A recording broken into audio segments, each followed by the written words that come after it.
Hop, sizlar bilan biz davlat dasturlashini o'rganishda davom etamiz. Birinchi darsimizda sizlar bilan o'rgangandik. Birinchi darsimizda sizlar bilan hello world chiqarish va comment turlarini o'rgangandik. Ikkinchi darsda esa print kodi bilan ishlash. Printchida nimalar yozsa bo'ladi, matematik amallar bilan ishlagandik. Bugun endi hop yangi fayl yaratib olamiz. Qaranglar, sonchaning o'ng tugmasini bosish orqali new file qilishimiz mumkin. Bu uchinchi dars tartib olamiz. Bu yerga qaranglar, yana print hello deb yozaman.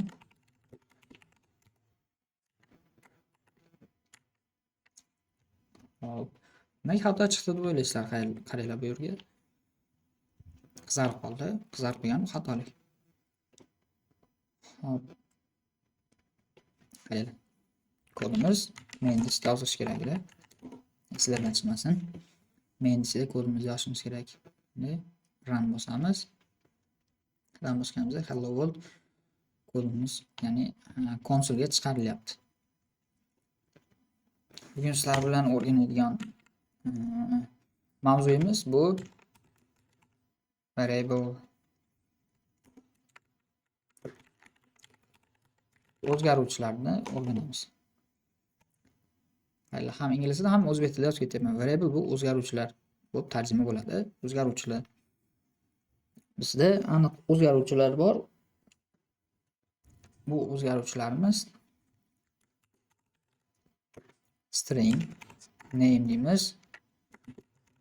O'zimizni yozaman, keyin int yosh tenglaymiz 20, keyin double deymiz.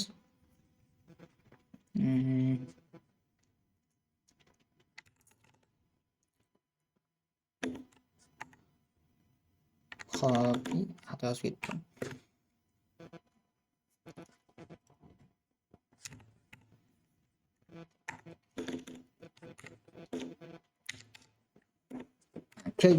Kilogramni yozib qoldiraman. Qaranglar, double'da misol uchun 73 qo'rqitib string int double, keyin boolean bor, bool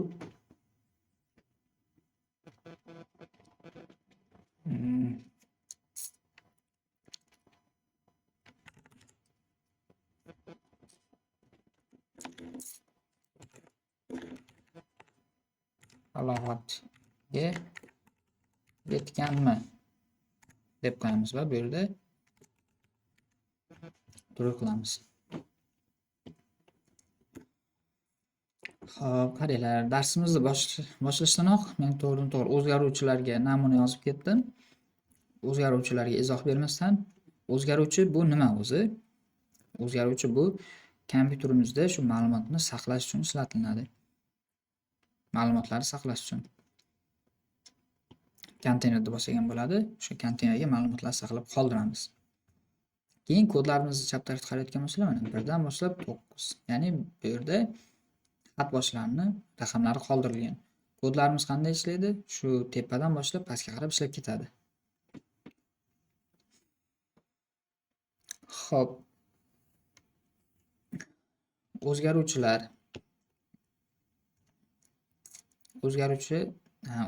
nimalardan iborat? O'zgaruvchilar data type, variable name, value dan iborat. O'zbek tilida endi yozib ketaman. Ma'lumot turi, o'zgaruvchi nomi, qiymati. Endi bu narsani sizlar nimaga aniq qilishingiz kerak, hozir aytaman.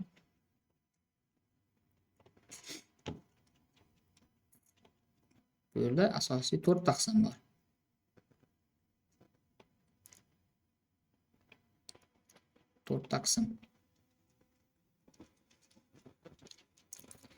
Birinchisi nima bo'lyapti? Ma'lumot turi, o'zgaruvchi nomi va tenglik va qiymat. o'zgaruvchilarimiz shulardan iborat. Mana shundan 1, 2, uchinchisi va 4-inchisi.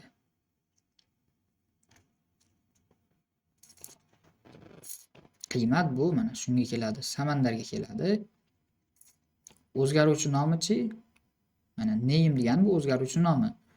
Ma'lumot turi qaysi? String.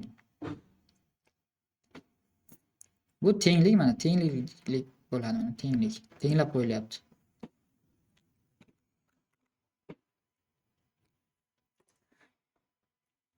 Hop, bu nima ekan bu? String bu ma'lumot turi ekan.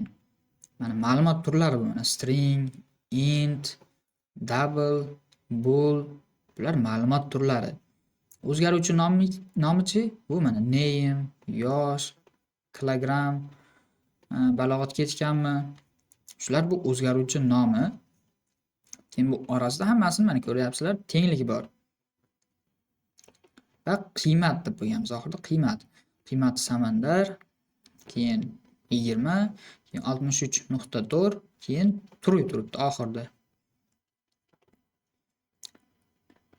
Qaranglar, o'zgaruvchini qanday ishlatamiz? Ishlatib ko'ramiz. O'zgaruvchi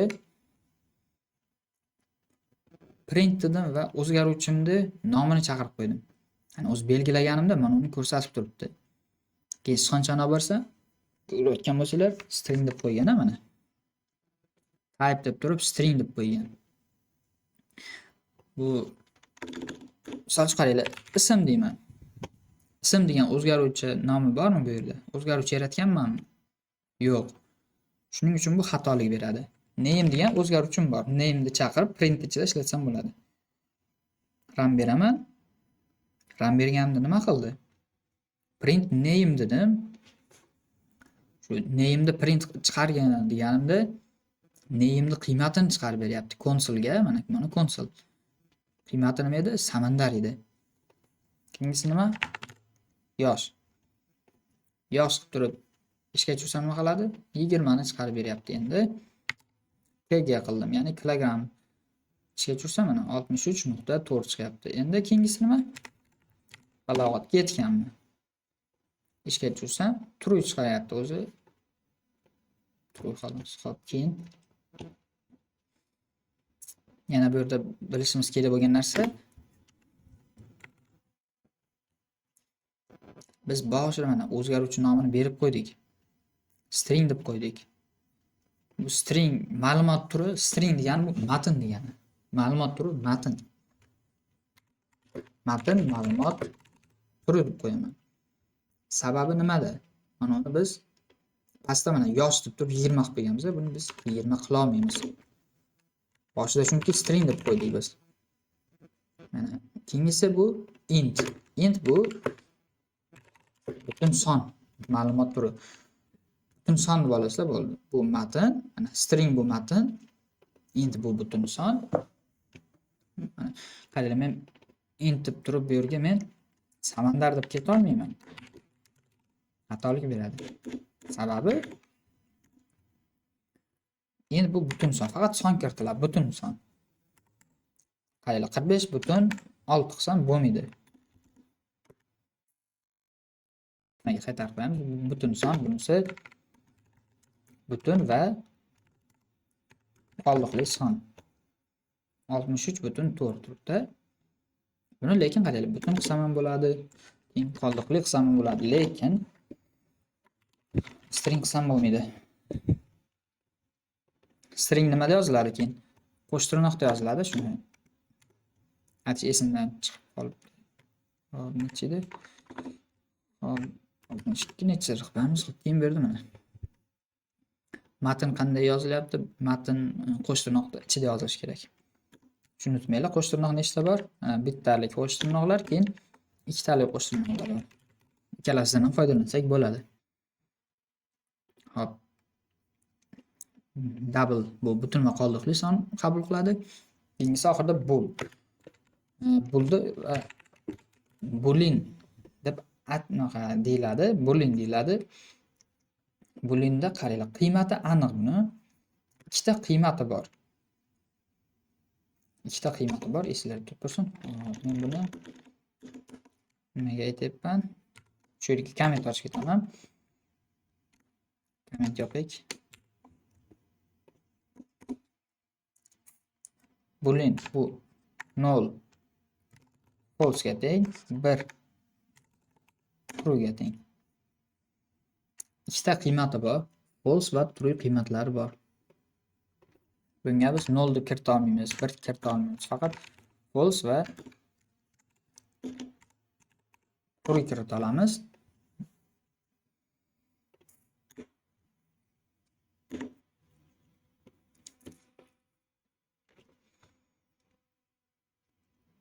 Xo'p, keyin bu yerda aytib o'tib ketishim kerak bo'lgan narsa bo'ldi. Mana true va false. True degani nima degani bu? Rost degani, false degani yolg'on. Rost, yolg'on degani. Keyin internetda izlab topishingiz ham mumkin. Rostlik jadval degan shunaqa jadvallar bor. Buni aytaman hozir. True false table deb yozsak internetga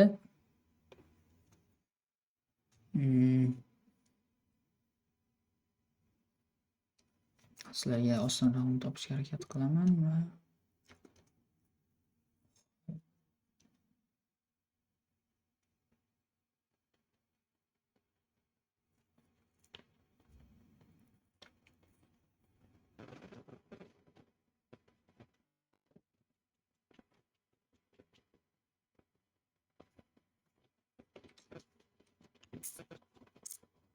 hop, mana shu jadvalda topishingiz mumkin. Hop, shu jadvalda yana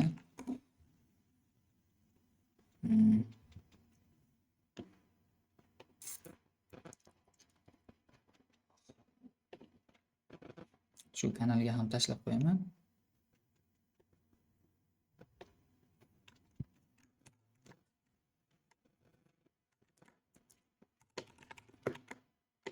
True and false table. Mana Telegram kanalga ham tashlab qo'yapman. Bu kanalni havola linki Mobile tashchiziq Samandar. Shu kanalga kirib shuni olishingiz mumkin. Hop, qaranglar. Rostlik jadvali bor. Sizlarga sodda tushuntirib ketaman. Bu yerda bo'ldi, ikkita qiymat bor dedim. False va true. False bu 0, true bu 1.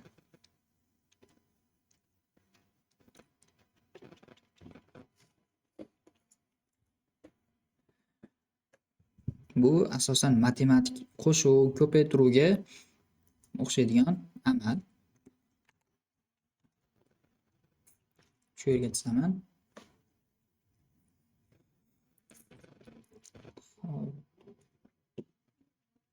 Bu yerda qaranglar, inputda A va B bor. A mana 0 nima edi? False. Keyin bu and turibdi, mana and table'da. And nima bu o'zbek tilida? Va. 0 nima edi bu? False edi. False. Xo'p. Mana f ni o'zini qoldirdim. False. Keyin and false. Mana false va false qiymati nima ekan? Teng bo'ladi false ga.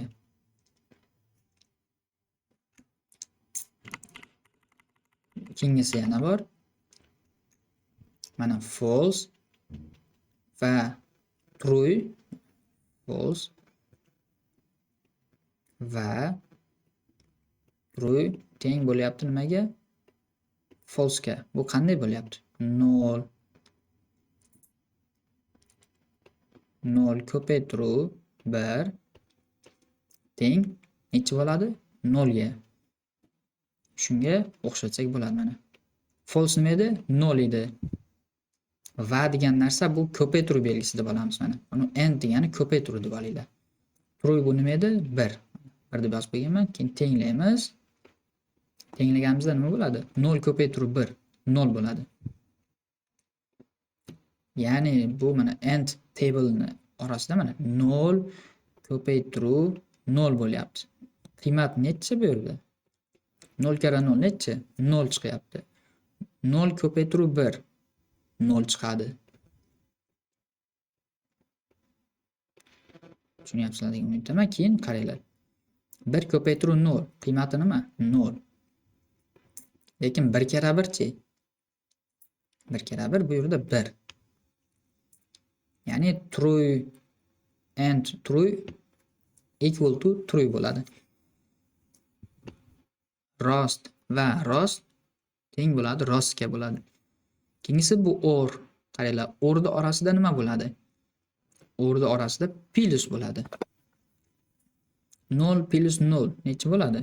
0 bo'ladi. 0 plus 1 necha bo'ladi? 1 bo'ladi. Ya'ni bu yerda nima bo'lyapti? Yolg'on qo'shuv yolg'on, yolg'on. Yolg'on qo'shuv rost, rost bo'lib chiqyapti. Keyin rost qo'shuv yolg'on. Adashib ketdim shu qo'shuvdan. Ya'ni rost qo'shuv yolg'on, bu rost. Ya'ni true or false bu true bo'lyapti. Keyingisida oxirida mana true or true bu true bo'ladi. 1 qo'shuv 1 bu 1 bo'ladi.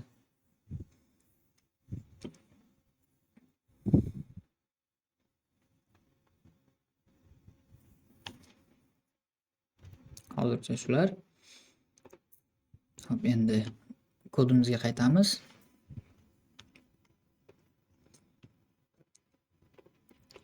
U jadval hozircha kerak emas, keyingi darslarimizda kerak bo'ladi. Hop, o'zgaruvchilarimizni ishladik. Qaraylik endi balog'at ketganmi? Ishga tushganimda balog'at ketganmi deganim nima bo'ldi? Konsolda nima chiqdi? True chiqdi, to'g'rimi? Endi men yozaman. Balog'at ketganmi teng false bo'lsin.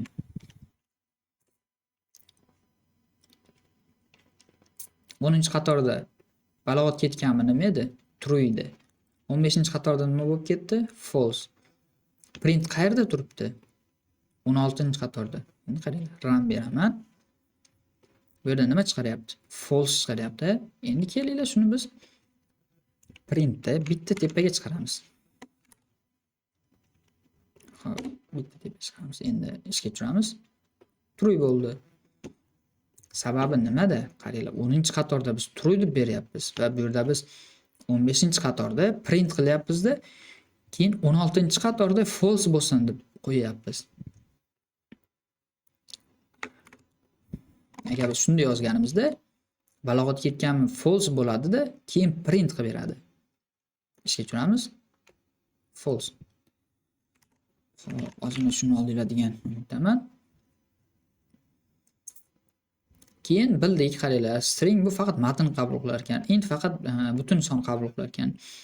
Double butun va qoldiqli son, bool true va false so'zini qabul qilar ekan. Yoki raqam ham qabul qiladimi? Raqam qabul qilmayapti. Matn qabul qilmayapti. Shuni eslab qolishimiz kerak. Bu kerak bo'ladi. O'zgaruvchilarimizni boshida biz qaranglar, tipini, ya'ni type'ini biz aniq berib qo'ydik. Bu bool bo'ladi qiymati deb. Keyin bu nima edi bu? O'zgaruvchi nomi. O'zgaruvchi nomi balog'at ketganmi? Qaranglar, o'zgaruvchi nomini ham biz har xil xohlaganimizcha berib keta olmaymiz. Shu yerda bitta kommentar ochib olamiz. O'zgaruvchi nomini ham berishda o'zini qoidalari bor. Nimaga endi bu taraf?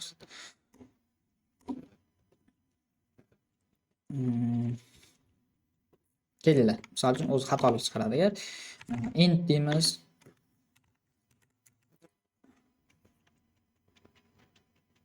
yosh deb qo'ydik.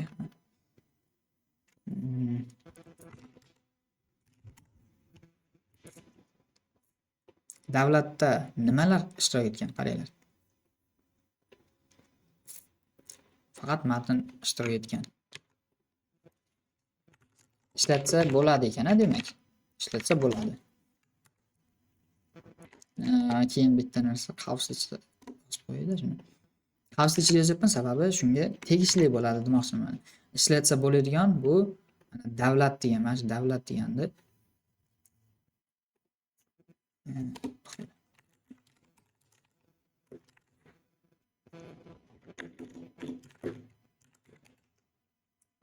o'zgaruvchi nomlash ishlatsa bo'ladi, davlat desak bo'lar ekan. Keyin oxirgi kelinglarchi bir qo'yib ko'ramiz. Raqam. Buni ham ishlatsa bo'lar ekan.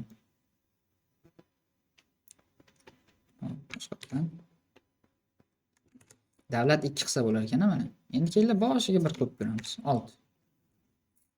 Bo'lmadi. Demak, bunaqa nom qo'yib bo'lmaydi ekan, shuni bilib olishimiz kerak. Ishlatsa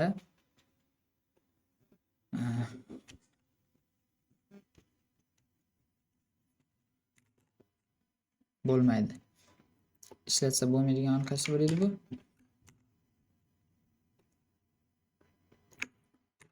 Boshiga kerak emas. Boshiga raqam qo'yib bo'lmaydi ekan. Boshini katta harf bilan-chi. Xo'p, boshini katta harf bilan yozsak bo'lar ekan.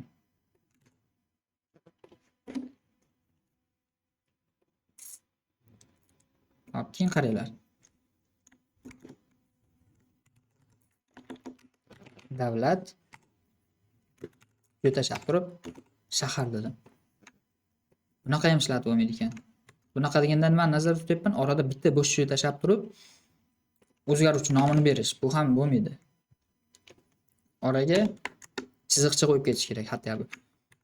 Tushundinglar, ammo ikkita o'zgaruvchi nom uzilib qolmasligi kerak. Ya'ni shu orada tag chiziq yo'q, qaysi bog'lovchi belgi bo'lishi kerak. Asosan tag chiziq foydalaniladi. Keyin boshida nima qilishimiz mumkin? Xo'p, harf foydalansak bo'layapti, raqam bo'lmayapti. Esingizda qolsin. Xo'p. Keyin chiziq qilsakchi bo'layapti. Orada katta harf ishlayapti. Raqamlar ishlayapti. Shuchi. Bu belgini ishlatib bo'lmaydi ekan. Bu-chi. Bunaqa belgilar ishlatib bo'lmaydi ekan. Shundan nima ishlatsa bo'lar ekan? Shunaqa mana davlat deyishimiz mumkin ekan. Davlat oxirida 2 qo'yishimiz mumkin ekan. Boshida katta ishlatsak bo'lar ekan. Oralardan katta ishlatsak bo'ladi. Keyin davlat shahar. Davlat shahar deyish mana orasiga shunaqa chiziq qo'yishimiz kerak ekan. Ishlatsa bo'lmaydiganlargachi mana boshiga son bilan yozib nom berish. Bu nima edi bu? O'zgaruvchini nomlash. 6 davlat 2 deb turib o'zgaruvchi nomini berish xato ekan. Keyin mana ikkita unaqa davlat shahar deb turib orasini uzib qo'yish ham xato hisoblanar ekan.